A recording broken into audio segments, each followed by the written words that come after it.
Bom dia. Na aula de hoje a gente continua com a nossa revista, né? Lições Bíblicas, a raça humana, origem, queda e redenção. E nossa terceira lição, ela vai tratar da natureza do ser humano, né? E vamos tentar compreender aí as divisões corpo, alma e espírito e ver aquilo que o Senhor tem a falar conosco. Vamos orar? Pai, que Tu possa estar orientando, Senhor Deus, essa aula, esse momento, Senhor Deus, onde colocamos nossos corações a aprender mais de Ti. Nos ensina, nos mostra o caminho, nos mostra por onde seguir. Abençoe, Senhor Deus, a mente e o coração de todos aqueles que vão agora, Senhor Deus, acompanhar esse estudo. Que Tu possa abençoar toda essa nação, nos abençoar e nos proteger. Em nome de Jesus Cristo. Amém. Então, a gente, nas duas primeiras aulas, falamos sobre Adão, né? Como a origem, a criação, como é que foi, a história de Adão. Depois passamos para Eva, a criação da mulher. Então, homem, mulher, já tivemos essa questão. E a de hoje nós falamos da natureza do ser humano, né? De algumas características do ser humano. Então, eu gostaria que você acompanhasse aí conosco na tela o texto áureo, né, que diz: e o mesmo Deus de paz vos santifique em tudo, e todo o vosso espírito e alma e corpo sejam plenamente conservados, irrepreensíveis para a vinda de nosso Senhor Jesus Cristo. 1 Tessalonicenses 5:23. E a verdade prática diz: nossa tríplice natureza, física, mental e espiritual, deve ser plenamente consagrada a Deus para que o mundo veja em nosso ser a imagem e a semelhança do Criador. Eu gosto dessa verdade prática, tem uma parte bem marcante, interessante, é que exatamente isso, que toda a natureza, toda essa tríplice natureza, ela tem que ser consagrada a Deus, ela tem que ser dedicada a Deus. Não adianta a gente dedicar a alma e não dedicar o corpo, não dedicar a parte espiritual e dedicar apenas o corpo. Tudo faz parte de um conjunto. O ser humano ele não interage, né, dividido, separado. Essas partes elas são conectadas, elas necessitam uma da outra. A alma necessita do corpo para viver, né? A parte espiritual necessita do corpo, a parte física para viver, e o inverso também. Então, e essas são questões que a gente vê muito claro, né? A gente vê muita gente sofrendo com doenças, né? Doenças espirituais, doenças, né, que atacam a base do espírito e começam a dilacerar o espírito da pessoa através da depressão, através de vários mecanismos, e a perda da esperança, se segue ali uma total falta de sentido na vida, e o corpo então começa a sentir isso. Então, assim, teoricamente falando, não havia um mal físico, né? A gente, tipo, um resfriado, ou foi um câncer. Não, a gente sempre se pega muito nesse tipo de questão, né? Que adoece o corpo. Mas a alma doente, ela adoece também o corpo, né? Então, assim, isso mostra a indivisibilidade disso, né? Ela é indivisível enquanto estamos com vida, então enquanto vivemos. Ela só vai sofrer divisão, a gente vai falar isso mais para frente, com a morte. A morte é uma divisão, a morte é a separação da parte espiritual, da parte física, da parte corpórea. Então, assim, é muito interessante que isso seja trabalhado. Da mesma forma, né, se você não cuida do seu corpo, se você não tem um preparo, não se alimenta adequadamente, essas coisas todas, não faz uma atividade física, isso também atrapalha o seu espírito, atrapalha a sua parte espiritual, atrapalha seu desempenho, vai te acarretar questões de falta de confiança, falta de imaginação, falta de esperança mesmo. Tudo isso acaba está realmente muito interligado. Então elas precisam estar dedicadas a Deus. A gente conhece toda aquela história de que, história, quando eu digo história, assim, é bíblica, de relatos bíblicos, de que o nosso corpo é templo do Espírito Santo. Tudo isso está na Bíblia, a gente conhece, a gente já fala isso várias e várias vezes, a gente ouve isso em vários lugares, mas quando falamos que o nosso corpo é templo do Espírito Santo, ou seja, um local de residência do Espírito Santo, a gente está dizendo, claro, que o Espírito Santo de Deus ele não habita em templos feitos por mãos humanas, né? Uma igreja construída para Deus vazia, sem pessoas, fechada a porta. Deus não está ali dormindo, parado, não é isso. Ele habita aqui em corações, ele habita nas vidas. Então, quando ele habita em você, quando o Espírito Santo de Deus habita no ser humano, é necessário que esse ser humano demonstre isso ou prove essa situação através do quê? Através do espírito, da sua alma, do seu corpo, né? As palavras. Porque a gente diz assim, o crente não fala palavrão. O crente não fala palavrão. Por que o crente não fala palavrão? É uma proibição? Não, uma coisa. Não é por isso, não é uma questão de proibição. É porque o espírito que habita no crente, o Espírito Santo que habita no servo de Deus, ele não compete com as palavras torpes, né, com palavras de baixo calão. Isso incomoda, isso sai nos lábios do cristão de forma fumegante, azeda, né, vamos dizer assim. Então essa é a questão. Não é uma questão de proibição, não é uma questão de lei, né, porque físico e espiritual estão ligados. E quando esse físico espiritual ainda é completado, ainda é preenchido pelo Espírito Santo de Deus, não há, que é o que a gente está falando de dedicar, né, o corpo e o espírito à presença de Deus, aí não tem como fazer, aí você não tem como esse corpo não dar frutos, não tem como essa árvore não dar frutos, não tem como essa pessoa não representar as virtudes do cristianismo, né? Vamos continuar então. A gente fala na natureza física e espiritual na minha apostila, na minha revista aqui, na página 20, mas vocês podem ver isso quando a gente entra aqui na complexidade do ser humano, parte 1, e a gente avança para falar em natureza de Deus, natureza dos anjos e natureza dos homens, né? Uma parte onde é tratada isso. Quando fala, inclusive se fala na revista, que a natureza de Deus é uma natureza simples. E o próprio Pai diz isso, né? O próprio Filho diz isso sobre o Pai, que Deus é Espírito e importa que os seus adoradores o adorem em Espírito e em verdade. E o próprio Deus fala de si, eu sou o que sou. Eu sou. Há quem vão dizer que me mandou, né? Quando Moisés, no momento ali da sarça, ele pergunta, ele diz, o eu sou te enviou. Basta só isso, eu sou. Então Deus, ele é Espírito. Ele tem uma natureza simples. Simples quando é comparado ao que a gente tem, por exemplo. Nós temos uma natureza complexa, nós temos uma natureza que é espírito, mas também que é corpo. Deus não precisa de corpo, ele não precisa de braço, perna, olhos físicos para poder fazer o que faz, para poder ser o que é. Deus, ele não habita num tempo, né? Deus não habita Deus não está no presente, não está no passado, não está no futuro. Deus é atemporal. Deus está acima, além de tudo isso. Deus, ele é o início, ele é o meio, ele é o fim, ele é o alfa e o ômega. Então não tem... É simples de se identificar. É essa a questão, né? Quando a gente fala para poder comparar com a natureza humana, a natureza do homem. Quando você leva essa questão para a questão dos anjos, os anjos foram seres espirituais criados por Deus em número finito, né? Tem uma quantidade criada de anjos. Os anjos não se multiplicam, não se como é que posso dizer, não se reproduzem, né? Eles não têm corpo, eles não têm sexo feminino e masculino. Anjo é um ser espiritual criado por Deus. E o homem, o ser humano, é o ser que Deus criou, mas de forma complexa.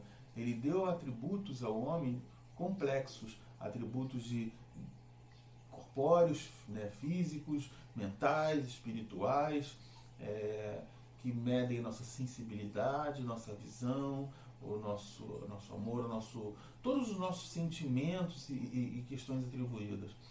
Quando o homem é formado e Deus sopra o espírito de vida no homem, o homem é formado do pó da terra, né? Toda essa questão, todo esse momento de criação, de formação, faz com que o ser humano seja essa coroa, chamada coroa da criação, né? E tenha todo esse organismo complexo de vida. O ser humano ele é capaz de ser criativo, o ser humano é capaz de ser inventivo, ele muda o ambiente onde está. E foi isso mesmo que Deus já colocou em Adão desde o momento que soprou o espírito de vida em Adão. O ser humano ele foi feito para criar, cuidar da terra, né, cuidar dos animais, dar nomes. Isso tudo são atributos de criatividade, né? Do homem parar ali e se relacionar com o mundo onde ele vive, que é uma oportunidade que Deus deu ao ser humano, de se relacionar com o mundo onde vive de maneira individual, de maneira sem intervenção de Deus.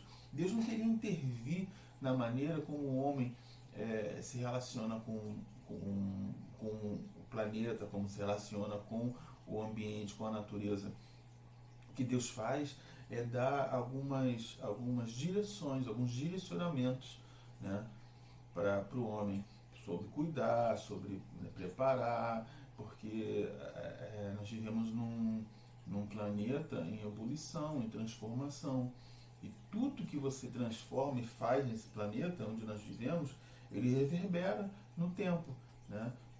Questões feitas no passado que hoje são transformadas no presente. Hoje nós vimos quantas espécies de animais já deixaram de existir por conta da falta de controle do ser humano.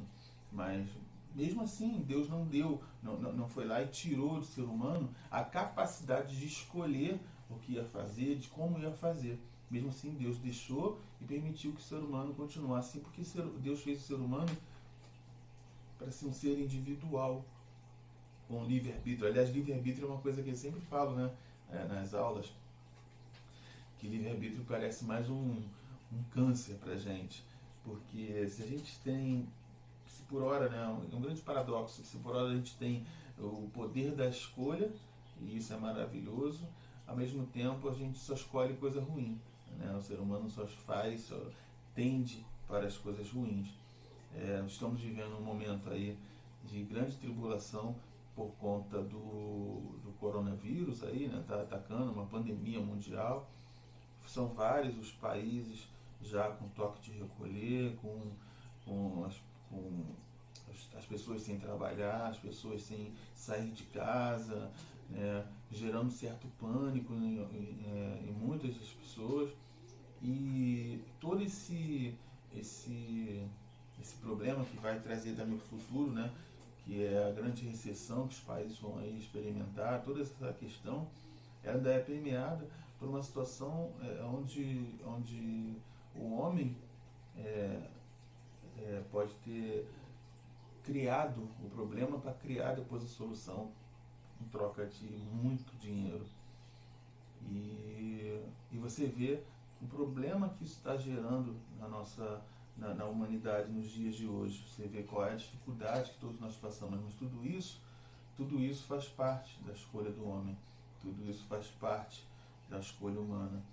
E Deus não interfere nessa escolha. Ele fez o homem livre para escolher o seu próprio caminho. Ele coloca o caminho dele, né?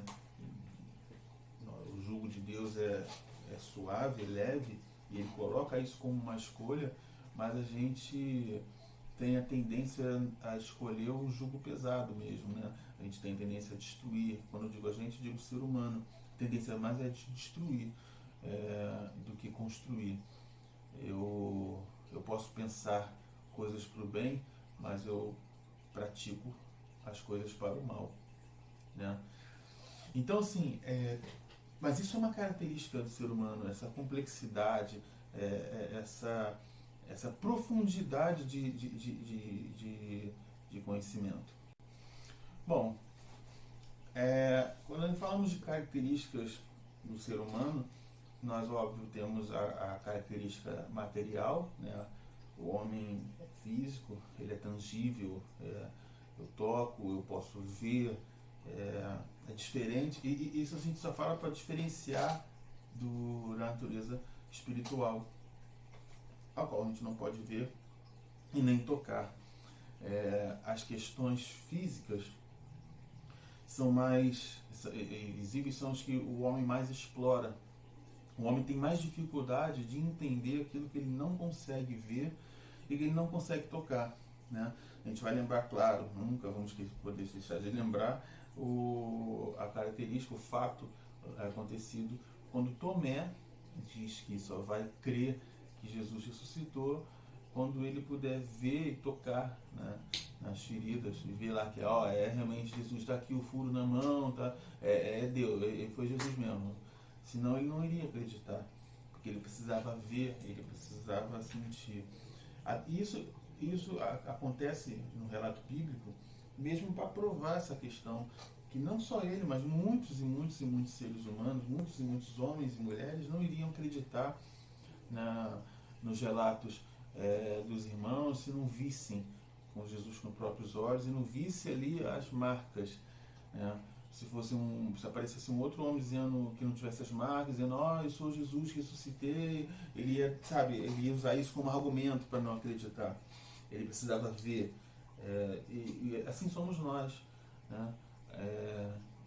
Há pouco tempo atrás teve um filme do Coringa, que a doença principal do personagem ela é explorada, e a gente pode compreender uma questão ali, um milésimo da questão, que é ter uma doença mental.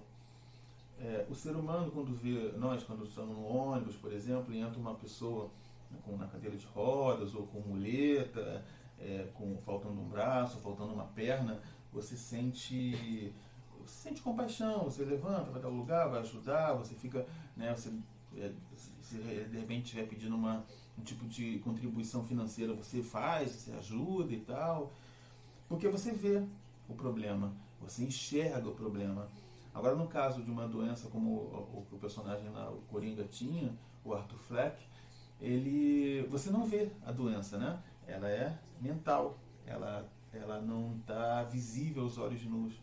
E aí, quando ele tem um momento em que ele começa a rir do nada, depois de levar uma chamada de atenção dentro do ônibus de uma mulher, ele tem que dar um cartãozinho explicando que aquele riso dele involuntário e que não agrega, não faz sentido com o momento, né? Não tem nexo com o momento, e aquele riso é parte de uma doença para a pessoa ler, a pessoa, se quiser acreditar no que ele disse, vai ler, vai entender e vai se compadecer dele. Mas a maioria de nós não vai conseguir fazer isso, né? Enxergar a doença mental dessa forma, né?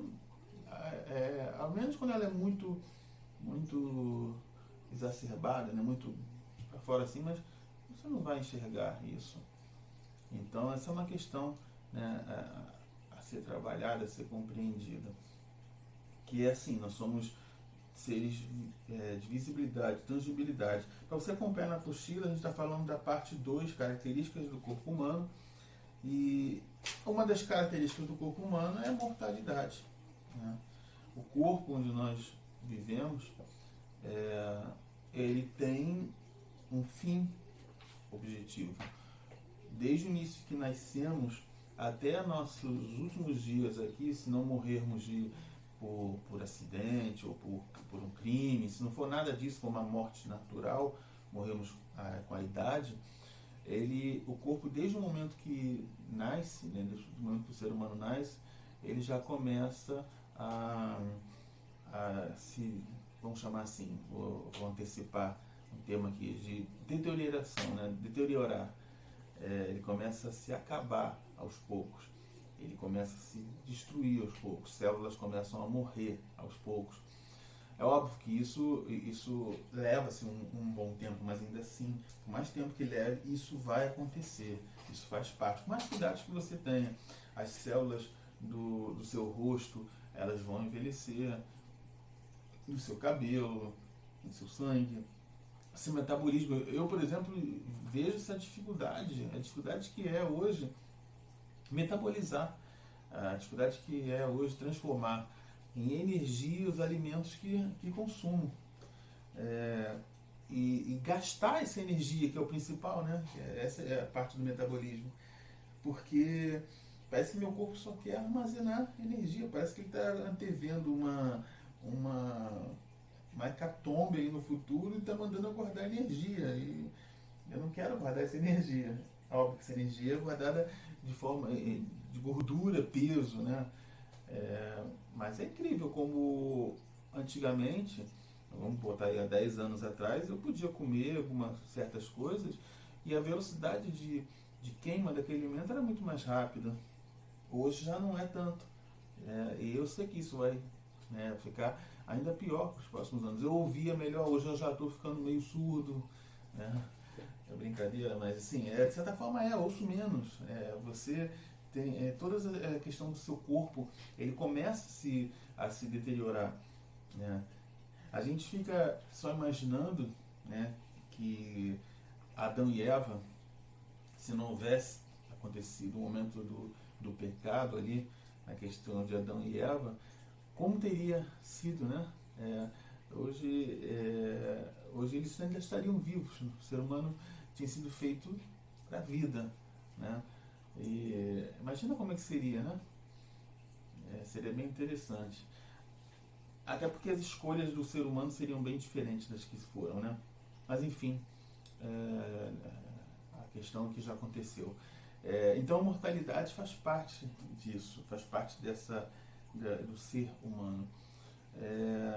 Não obstante, Jesus morreu realmente por conta dos nossos pecados, ele precisava morrer para poder ressuscitar e poder mostrar que a vida, né, após a morte é a vida com Deus após a morte, e que nós, a partir daquele momento, estaríamos ligados a Ele.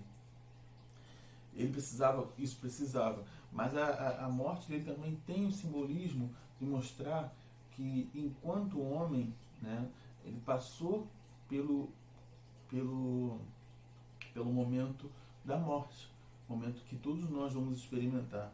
Mas assim como ele tinha esperanças da ressuscitação, nós devemos ter esperança na ressuscitação em Cristo, de ressuscitarmos com Ele, para termos uma vida com Ele.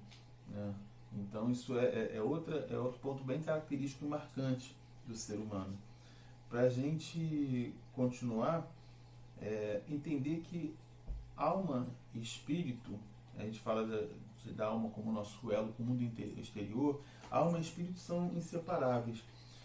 Deus soprou em nós o espírito de vida e a nossa alma, ela é que faz a ligação do mundo exterior com o mundo interior, com o nosso espírito. É através da alma que nós vamos nos compadecer, é através da alma que nós vamos nos exacerbar ou demonstrar melhor, né, os sentimentos. É através da nossa alma que nós vamos compreender o mundo que vemos. Já diz, né, que os olhos são as janelas da alma, exatamente por isso, porque é através dos olhos, mas não só dos olhos, né, porque se fosse só através dos olhos, a pessoa com deficiência visual não teria, né, mas quando diz os olhos, são os nossos sentidos, né, todos os nossos sentidos fazem parte dessas entradas do mundo exterior para o mundo interior. Quando nós sentimos na pele, como se diz, né? A gente sente na pele a dor do outro, o sofrimento do outro, todas essas questões. O próprio convencimento que o Espírito Santo nos faz entra através do nosso organismo, entra através do nosso corpo, pela alma. Né?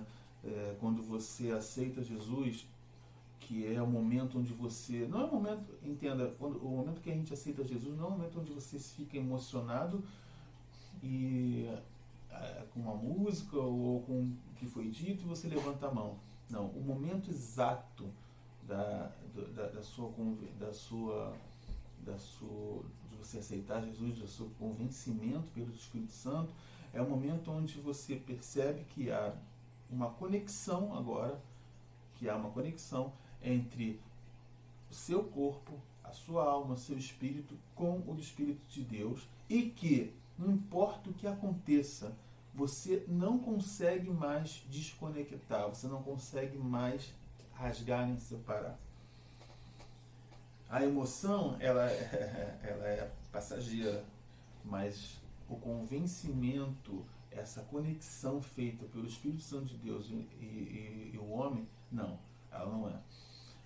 O homem ele pode passar por algumas tribulações e se afasta um pouco de Deus, ou aquela cabeça, aqueles problemas, várias coisas podem tentar nos afastar de Deus, mas quando aquela conexão foi feita, ela foi realmente estabelecida, esse homem não consegue ficar distante de Deus, porque nada no mundo consegue preencher o homem, o vazio que há no homem, que aquela conexão preenche, aquela conexão é capaz de fazer. Então ele pode se afastar por uns momentos, ele pode ficar chateado por uns dias, ele pode não buscar por um tempo, mas ele não consegue por todo o tempo. E ele não vai encontrar na família, no dinheiro, no trabalho, na vida acadêmica, nas drogas, ele não vai encontrar em lugar nenhum algo que preencha novamente aquele vazio. A única coisa que preenche aquele vazio é o Espírito Santo de Deus. Se não for o Espírito Santo de Deus, ele não consegue. Quando a conversão ela não foi estabelecida nessa conexão perfeita, e foi apenas um momento de emoção da alma, um momento ali de não, achei legal, não sei o quê, e há essa desconexão, o homem não sabe o que vai preencher aquele vazio, porque ele não entendeu ainda, ele não foi preenchido uma vez. É como se a gente fosse falar assim, se você vai todos os anos passar as férias, por exemplo, em Angra dos Reis. Angra dos Reis é um lugar de praia maravilhoso do Rio de Janeiro, né? No estado do Rio. Então vai para Angra dos Reis passar as férias. Aí lá tem um hotel de luxo maravilhoso, né? Com piscinas, com campos floridos, com área de lazer para as crianças, maravilhoso. É caro, é custoso, mas é maravilhoso. E tem um lugar mais pobrezinho, mais simplesinho, né? Se você nunca experimentou o lugar luxuoso e maravilhoso, você vai se contentar com simplesinho pro resto da vida, sem problema. Ah, não, o importante é não sei o que, aquela coisa, né? Simplesinho, tá bom. Mas a partir do momento que você uma vez, apenas uma única vez, passa 4 dias hospedado naquele hotel maravilhoso, naquele lugar maravilhoso, mesmo que nos próximos anos você não tenha dinheiro para fazer, você vai preferir guardar o dinheiro de de repente 2, 3 anos de viagem para poder voltar naquele mesmo conforto, voltar com aquele mesmo jeito de viagem, né? Por quê? Porque você experimentou. Nada mais consegue te preencher o vazio, nem um hotelzinho, nada mais, não vai conseguir preencher o vazio, não vai conseguir preencher o momento de experiência, não vai ser a mesma experiência, não vai ser do mesmo jeito, você não vai ficar satisfeito. Isso é só um exemplo bobo, para mostrar como nós somos ligados às coisas que nos preenchem. E o Espírito Santo de Deus, não há nada nesse mundo, você, se quiser perder tempo, pode procurar, mas não há nada nesse mundo que vá te preencher como o Espírito Santo de Deus preenche. Se você transfere a responsabilidade de preencher o teu vazio para o seu filho, para a sua filha, você vai dar com os burros na água. Para o seu trabalho, para a sua vida acadêmica, para o seu dinheiro, você vai dar com os burros na água, como diria minha mãe. Não adianta, não vai preencher, não vai. Ele vai te dar euforia, e essas coisas te dão euforia, te dão alegria, te dão prazer, mas você ainda vai estar vazio. Você ainda vai estar precisando de uma coisinha, essa coisinha se chama Espírito Santo de Deus. Então, quando essa conexão ela acontece, ela não se quebra jamais. Você pode até passar por dificuldade, mas você volta porque você sabe exatamente aonde precisa reiniciar. Por isso que tem aquela questão, né? Tem que a gente fala, né? Quero voltar ao início de tudo. Ou seja, voltar ao primeiro amor. A gente experimenta muito isso na vida cristã. Quanto mais anos de vida cristã você tem, mais vezes você vai voltar ao primeiro amor. Voltar ao primeiro amor não é uma coisa ruim, significa que você tenha andado em pecados, não é isso não, mas é voltar sempre àquele primeiro momento de amor, de conexão, quando você sentiu a presença de Deus, quando você viu o agir de Deus, quando você se sentiu preenchido por Deus. Tudo isso vai acontecer num determinado momento, vai acontecer numa determinada instância, e aquilo que acontece ali é maravilhoso. Então você precisa voltar. Muitas das vezes você está meio frio, meio apagado, você volta a esse primeiro amor. É maravilhoso. A gente já falou, né? A separação da alma e do corpo gera morte, né? Essa é uma coisa que acontece. E a gente também fez a ideia, né, dessa explicação do que é o espírito, né, o elo que há entre o corpo. Aí você diz uma coisa muito interessante, né? Em termos simples, o espírito compõe, juntamente com a alma, a parte imaterial do ser humano. É basicamente isso. É a parte não tangível que nós temos, né? Que é o nosso espírito e a nossa alma. O homem é um ser físico, tanto físico quanto espiritual. Por essa razão, Deus requer nossa completa e uniforme santificação. Temos de ser santos no corpo, na alma e no espírito. O ser humano, ele tem que cuidar da alma, do espírito e do corpo. Nós, crentes, precisamos cuidar da nossa tríplice materialidade, nossa tríplice formação, né? Nossa característica humana. A gente precisa cuidar do corpo, o cristão precisa cuidar do corpo, ele tem que se alimentar adequadamente, ele tem que cuidar do peso, ele tem que fazer atividade física. Tudo isso faz parte de ser cristão, tudo isso faz parte de seguir a Jesus. O ser humano, o cristão, ele não pode servir a exageros, né? Tudo que se torna exagerado na vida do homem gera dependência. Toda dependência que não seja de Deus é pecaminosa. Às vezes a gente coloca ali, né? Não, mas eu não uso drogas, eu não bebo, eu não fumo. Você diz várias coisas assim, como se apenas isso fosse questão de dependência, como se apenas isso provasse a sua não dependência de alguma coisa além de Deus. Mas não é. Às vezes as pessoas são dependentes da comida, e comem, engordam, e aquele peso extra faz mal à coluna, faz mal às células, faz mal a todo o seu corpo, mas ela não se acha dependente. Não, minha dependência é só de Deus. Não, está sendo também independente da comida, e também é algo a se trabalhar. O corpo humano não foi feito para ser obeso, o corpo humano não foi feito para ultrapassar esses limites. Isso é escolha do ser humano, isso é escolha de cada um de nós. Então, assim, cuidar do corpo, cuidar dos dentes, cuidar dos olhos, cuidar do seu corpo é ser cristão. Cuidar do seu corpo é demonstrar e apresentar a Deus o corpo como um sacrifício vivo, mostrar a Deus que o nosso corpo, que o templo do Espírito Santo de Deus está sendo bem cuidado, e que há preocupação com o corpo. Isso é muito importante. Isso não tem a ver com estética. A gente não está falando de beleza, bonito ou feio, se é gordo, se é feio. Não estamos falando nada disso. Estamos falando de saúde. A saúde, o cuidado com a saúde, ela é importantíssima para demonstrar a sua total dependência única e exclusivamente de Deus. A sua dependência está em Deus. Não está na comida, não está em nada mais. Está em Deus. Cuidar da alma é a mesma situação. O que os seus olhos veem, a gente acabou de falar que os olhos, né, são a janela da alma, as janelas da alma. E o que os seus olhos veem, a gente vai ampliar os olhos, não só os olhos, mas os sentidos, né? Mas o que seus olhos veem, o que seus ouvidos ouvem, o que o seu corpo pega e toca, todas essas questões, o que seu olfato sente, todas essas questões, elas estão diretamente relacionadas à pureza e impureza da alma.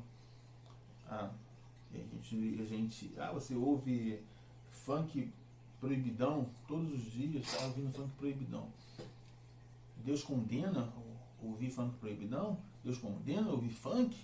É isso? Deus está condenando? Deus não quer que... Olha, Deus orienta. Você faz a escolha. Muitas das canções que são narradas ali, eu pelo menos não vejo nenhuma hoje em dia que seja diferente disso, mas vão falar de pornografia, vão falar de traição, vão falar de morte, vão falar de culto às armas, culto ao corpo, até não, agora tem culto à obesidade também, né? Parece que tem alguns cantores, alguns artistas que enfatizam que é bom ser obeso, e tem culto a isso também, por incrível que pareça. Todas essas questões, elas são como se fossem gordura, como se fosse câncer para a alma. É aquilo que ataca a sua parte mental. O espírito que o nosso pastor falou isso um tempo atrás, e é uma coisa que ficou bem marcada na minha mente. E é verdade. O espírito que em nós habita, ele não gosta, ele não suporta porcaria, ele odeia porcaria.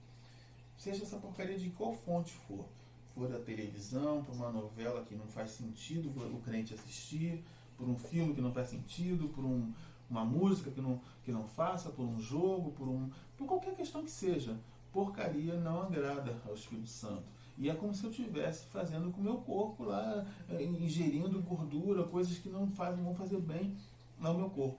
Toda a questão vai trabalhar da mesma forma, do mesmo jeito. Então isso é importante, que haja dedicação, haja cuidado do corpo, da alma e do espírito, para que a gente possa estar prontos para a volta, para a vinda, né? Para a volta do nosso Senhor. Algo que a gente sempre fala na EBD, e eu vou fechar agora a aula falando a mesma coisa, é que a gente está vivendo momentos de fim, né? De volta de Cristo. E a gente não tem como dizer se vai ser daqui a um dia, se vai ser daqui a 10 anos, se vai ser daqui a 100 anos, mas que essa volta está próxima, ela está próxima. E independente da volta de Cristo estar próxima, você tem que estar preparado, porque você não sabe o dia que você vai. Como eu já disse antes, eu quando antes de me converter, e quando amigos, né, na Igreja Batista Village de Pavuna tentavam me mostrar na Bíblia as questões para que eu pudesse me converter, eu achava que tinha todo o tempo do mundo. Então eu me apoiava nisso. Não tenho tempo, não preciso fazer isso agora, posso fazer isso no futuro.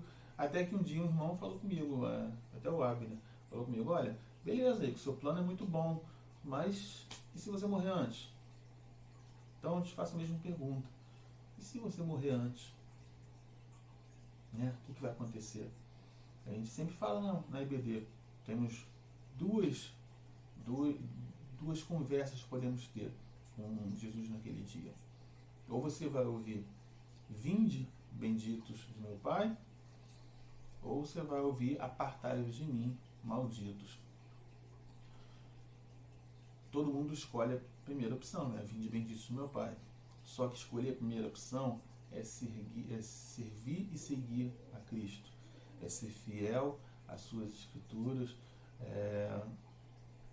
eliminar o seu próprio eu, né? É buscar o reino de Deus sobre todas as coisas que você possa buscar, é ter uma vida em santificação, sempre buscando melhorar, sempre buscando aprimorar, sempre buscando ficar cada vez sim mais santo. Esse é o objetivo. Não é sempre que nós vamos conseguir, muitas das vezes vamos cair, muitas das vezes vamos pecar, mas cada dia a gente vai levantar tentando fazer com que aquele dia esteja mais próximo da santificação, esteja agradando ainda mais o coração de Deus, para que a gente possa ser digno de se ouvir a frase benditos, né? Vinde benditos do meu Pai. Então é isso. Essa foi a nossa terceira lição, né? Espero que você tenha aproveitado. Para mim foi muito bom. É uma experiência diferente, né? A gente sempre faz nossas reuniões na igreja, mas por conta aí do coronavírus a gente fez essa reunião online aí, na internet. Espero que tenha sido legal. e que Deus possa abençoar o seu domingo, assim como abençoe também o meu domingo, e temos um domingo na presença de Deus. Amém? Vamos lá? Tchau, tchau.